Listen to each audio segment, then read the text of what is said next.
Narito po ang proseso para linawin ang mga akusasyon. Dito natin ito dapat pag-usapan.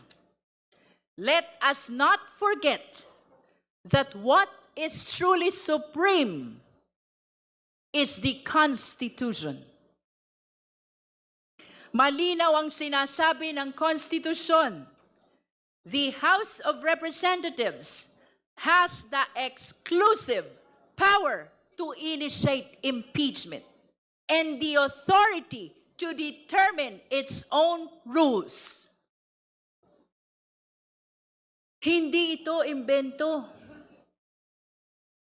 Hindi ito kagustuhan ng iilan.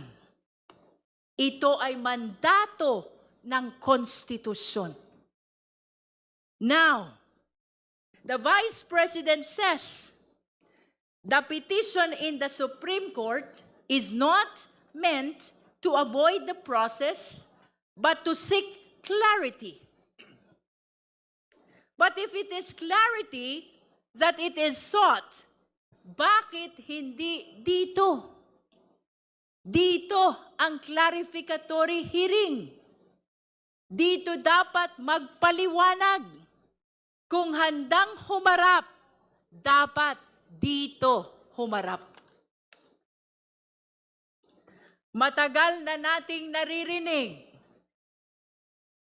Handa raw. Handa saan? Sa press statement? Sa social media? Pero pagdating dito sa prosesong may saysay, nawawala. Hindi sapat ang sabihing handa. Kailangan magpakita. Kailangan sumagot. Kung walang kasalanan, simple lang. Magpakita, sumagot, hindi sa labas, kundi dito. In closing, let me stress, this process is not about personalities. It is about accountability. It is about responsibility.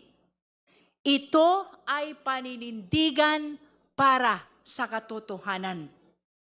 Impeachment is the people's constitutional mechanism to hold public officials accountable.